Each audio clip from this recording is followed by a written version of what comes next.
Chapter 11. The Great Rift Valley. Gio charged onto the savannah shoulder first, and did not stop until he dove headlong into a herd of wildebeest. He stood there whilst hundreds of wildebeests casually looked him over as they chewed the cud, seemingly unperturbed by a giant man appearing from nowhere and charging them. As Gio stood, admiring the fact he was at one with nature, several of the wildebeest broke wind. Feeling that he didn't have a nose for nature, Gio beat a hasty retreat.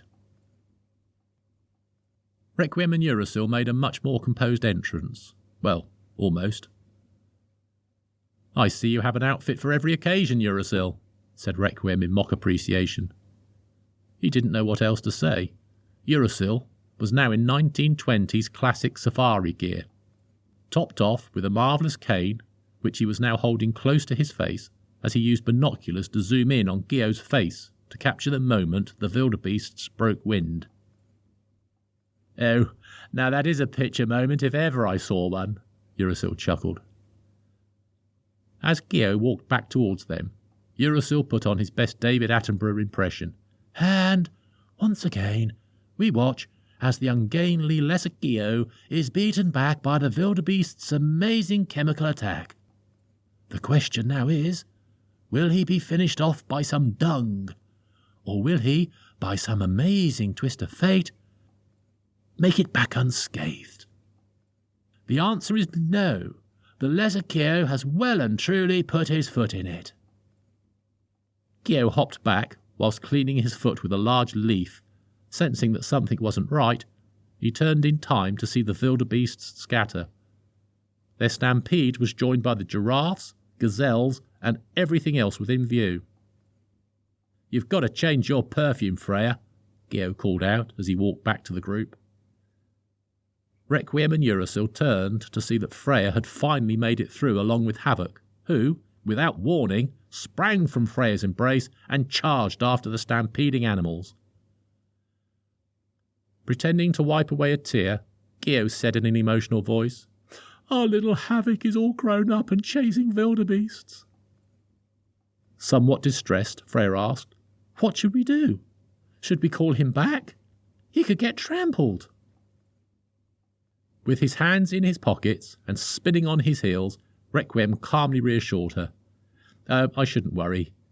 If he can survive Gio's snoring, he can survive anything, especially at the range he suffered it last night. Come on, let him have his fun. We have more pressing matters." An unpleasant pong crept its way over to Uracil. "Right, so what now, Grand Master? I take it we're in the Eastern Rift in East Africa, in the Great Rift Valley, cradle of humanity and all that. So what now?" asked Gio whilst wafting his leaf around. "Well, we search," Uracil replied, pushing Gio away. "We're looking for the Black Elephant Graveyard. So we're looking for something very old, very big, and, if I may be so bold, very scary." Gio put his hand to his brow, shielding his eyes from the sun, and looked around as he called out, "Tree! Nothing! Nothing! Nothing! Tree! Scrub! A penguin! Nothing!" Gio turned back and said in astonishment, "A penguin? In sub-Saharan Africa? A penguin?" Trotting off to catch up with it, Requiem called back, "Good going, Gio. Let's pick up a penguin. At the very least, it's worth a photograph. They'll never believe this on Nature Watch." Gio and Uracil set off to follow Requiem, but Freya was still looking pensively out at the flatlands of the savannah. Uracil tried to comfort her. "Don't worry. I think there is more to Havoc than we know. It would certainly appear that the animals know it, which is why they ran when you appeared. Although it could always be your perfume, I suppose. It does smell a bit like furniture polish." Giving Uracil a disapproving look, Freya joined him, and they all made tracks for Requiem, who was hot-footing it over to the penguin.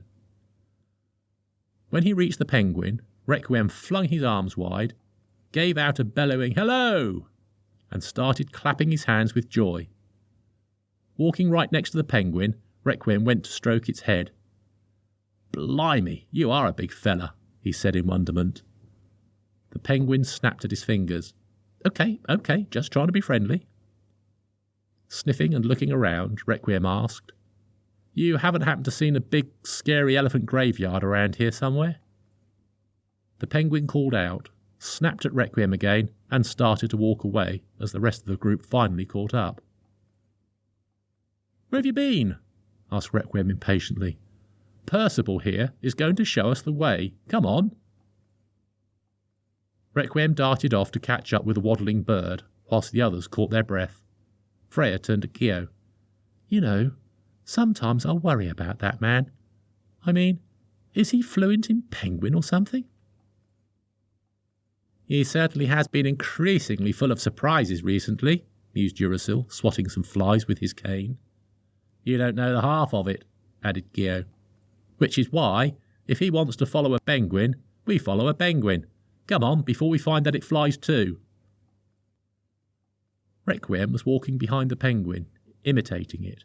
Clasping his hands behind his back, with his feet askew, Requiem waddled from one foot to the next as they moved forwards. Now and again he would squawk to the penguin. At times it even appeared as though they were having a conversation. Requiem peered behind as the others followed on. Hands behind your backs, if you please. Single file. That's it. Now waddle with me. Even Gio was thinking that the afternoon heat was cooking Requiem's brain. But nevertheless, they all did as he asked and formed a waddling human line behind the large emperor penguin. Some hours later, and all but Requiem had given up on waddling as they panted and crawled their way up a steep hill. The penguin was hopping its way to the top, with Requiem one hop behind. Upon reaching the summit, Requiem called out in awe. Beautiful! Absolutely amazing! Breathless, and with Uracil slung around his neck, Gio called back, Please, tell me we've made it. If not, I'm going to drop Uracil and feed him to the lions.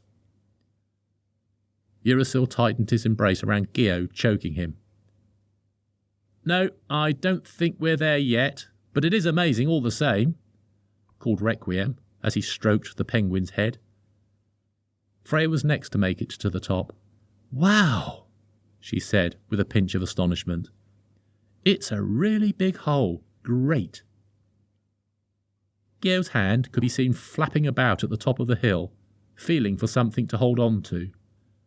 Requiem grabbed it and heaved them up. Panting on all fours, Uracil slipped from Gio's back and crashed into a heap on the ground. Water, water, he muttered. My book collection for some water. Regaining his composure, Uracil changed his mind. On second thoughts, no, but I'll give you my cane. Freya cupped some dirt in her hands and threw it at Uracil and Gio. It turned to water before hitting them. Thanks, spluttered Gio as he struggled to his feet to take in the surroundings. Indeed, but you have to be marked down for delivery, my dear, so you won't be getting my cane, added Uracil as he used it to heave himself up. They were standing on the brim of a deep valley. It was hard to make anything out. It appeared to be as featureless as a savannah, with odd smatterings of trees and groupings of animals dotted around the vast landscape.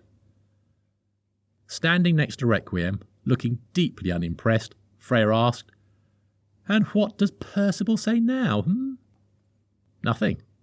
Only that his name's not Percival, replied Requiem, as he looked down at the penguin and patted his head. Thanks for all the help. I'm sure we can take it from here. You go find yourself a nice gazelle to chew on. With that, the penguin walked to the edge of the hill, jumped, and belly flopped onto the inner valley wall, disappearing in a trail of dust as it slid down. Right. Well, I didn't think we'd get any sense out of you. Uracil, what do you think? Asked Freya, turning to Uracil, who was trying to steady himself on his cane. Shakily, Uracil replied, Well, elephant graveyards are typically near bodies of water, so if we could figure out where a pond or lake once was, we could search near that area. Sadly, my geography isn't up to the job. Any of you? Water coming right up, said Requiem gleefully, and he turned back to face the valley. Standing astride, Requiem thrust his arms up in a V shape. Spreading his fingers, he jerked his arms back down. As if in a wildlife TV program on fast forward, giant clouds rumbled in above their heads, blotting out the sun, and a torrential downpour of rain deluged the entire scene. Gio's linen clothes started to go transparent. "You'd better do something to hide your modesty, Gio. You're in the presence of a lady," said Freya with a smirk. "He can take it," retorted Gio, darting his eyes down towards Freya's clinging top. He added, "However, I think I should do something for all our sakes." Freya covered her chest and scowled, alongside Uracil, who had overheard Gio's prior comment. Holding his arms out wide, Gio sapped the energy from the surroundings and cast a sheet of heat over everyone. The constant sapping of energy to maintain the heat field caused the rain around them to turn to snow, but their clothes steamed as the water evaporated. "What did you put in the rain, Requiem?" cried Freya above the thunder. "Feed and weed," he replied, shrugging nonchalantly as he admired his handiwork. "Ooh," replied the group in impressed unison. Freya took a mental note to try that on Eastgate's crops when she got back. This, in part, explained why everything around them, even the very ground beneath their feet, was exploding with life. Greenery of every kind was sprouting, not just small flowers and bushes, but entire trees. Those that would normally take hundreds of years to grow fully were towering in minutes. The group stood in awe as life inundated the valley. Flocks of birds swooped into the canopy. The heads of giraffes could be made out as they meandered through the newly forming forest. Even monkeys could be heard scampering about. Before long, the rain subsided. The clouds receded, and the sun beamed down on the lush and vibrant valley before them. Beautiful, but doesn't really narrow our search now, does it?" said Gio as he looked down at the lake that had formed, covering the entire basin of the valley. "What's usually at the end of a rainbow?" asked Requiem coolly as he looked out. "Sparklies," replied Freya manically before anyone else could answer. "If all that glitters is not gold, the reverse must also be true, right? All that's dark isn't bad," said Requiem as he turned to the others. "Why do you say that?" asked Freya, now looking disappointed. "Look at the rainbow," replied Requiem, pointing at the valley. Arching over the valley was a beautiful rainbow, but something was not quite right. The right half of the rainbow appeared shorter, ending prematurely above a patch of darkness. "Strange, isn't it?" said Requiem, bouncing on his toes. "All this brilliant sun, yet there is an unnatural patch of darkness over there. If I was a creepy graveyard of the black elephant variety, I think that's where I'd be, wouldn't you?" Looking forlorn, Gio said, "Man, that's a long walk, creepy too." Slapping Gio on the back, Freya said, "Yep, that's why Gio the Strong is going to go first." "Oh, now the flattery," he quipped. "Now there's mortal peril, you want to be my friend." Looking up at Gio, Freya replied, "Duh, yeah." Before Gio and Freya could take it any further, Requiem shot past them and cried out, "Last one there gets first go at Akuma's game." Like lightning, Uracil hurtled past Gio and Freya and was hot on Requiem's trail. Freya and Gio looked wide-eyed and fearfully at one another before darting off after them. As these events were projected around the round room in the ivory tower, Akuma muttered to himself, "Bet you're playing so well already." Akuma tried to contain his sinister laughter but couldn't, and burst out into a full blood-curdling roar, his head flung back with one arm on his chest, holding his cloak closed. "A good joke, Akuma?" came the aged voice of Erebus from the shadow of a pillar. "Oh, it's one of those in-jokes. You'd need to be there to appreciate it," said Akuma loftily as he regained composure. "Really? Beef where?" asked Erebus curiously as he walked over to Akuma. "The Eastern Rift. Not long now until their mettle gets tested again. Not long now until they are one step closer to the end game. Staring into the projection, Erebus did not look at Akuma as he spoke. You seem awfully calm about this, Akuma. After all, it could cost you your best. Indeed, replied Akuma with a sinister smile as he walked around Erebus. Indeed. Turning and bowing to Erebus, Akuma continued, However, I am but a servant of the Four Gates, and if this is what is to be, then who am I to argue? Turning away with a swish of his cloak, narrowly missing Erebus, Akuma strode out of the round room with an evil glint in his eye. Erebus did not look back as the marble wall that had melted to allow Akuma's exit reformed behind him. Instead, he watched Uracil slip down a mudslide, with Gio not far behind, until two voices spoke out from the shadows of the pillars. He's up to something, said Volt, emerging to join Erebus. He is Akuma, Demon Lord. He's always up to something, agreed Genbu. Still staring into the projection, chuckling at the mudslide mayhem, Erebus replied, Yes, the question is, of course, what is he up to? Until we know, we must let Requiem and his friends continue their journey. Volt spoke up. I know I am the most forward-thinking of the group, but tell me one more time. Why can't we just put Requiem in front of the fifth gate and see what happens? Why does he have to take such a convoluted path? Genbu responded, Because we have to be sure. If he is not as uncontrollably powerful as we think, then sending him to the fifth gate would be wrong. If he passes these trials, then we can be sure in our decision. Turning the world inside out the other day was not proof enough, challenged Volt. Even the Watchers fled before him. They only normally do that for Akuma. Erebus watched as Requiem summoned vines to pull Uracil and Gio from the slide and shake the mud from them. It is true that Requiem has had his name down for the fifth gate ever since he emerged, but he has made some good friendships. He deserves to enjoy them for as long as possible. They all do. Wise as ever, Erebus, said Genbu. I think we'll leave Requiem to you. Volt and I will see what we can learn of Akuma's plan. Erebus turned to his fellow councillors. Be careful, my friends. We all know that Akuma should not be here either. I fear his temperament may be our undoing. With a sly smile, Volt spoke. Don't worry. We've been working on an Akuma contingency plan for some time now in Eastgate. If he does try something, he'll be in for a shock. Volt's words lingered in the room after he and Genbu had left. Erebus turned back to the projection. As have we all, my friend, as have we all. Spluttering, Uracil cried out, Put me down, damn it! Laughing so much, she had to hold her sides. Freya called to Requiem, Oh, this is priceless! 2 monkeys hanging from a tree, and me without my camera. Requiem, all the blood is rushing to my head. I think it's going to explode, said Gio calmly. All right. You're no good to me upside down anyway.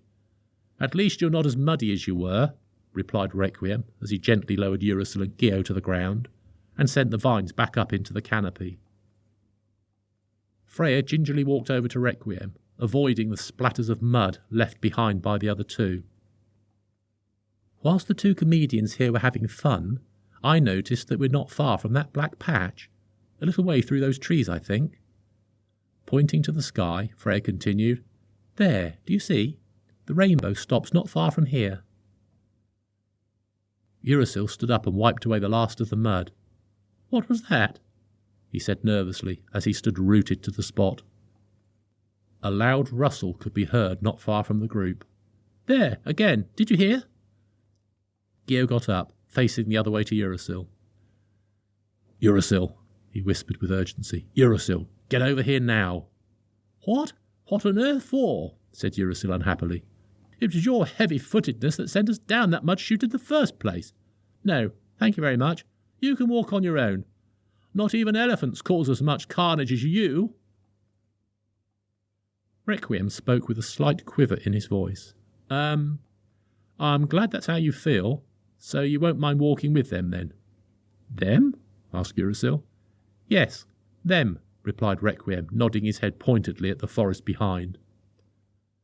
Uracil had no need to turn around as two vast tusks started to travel past him on either side.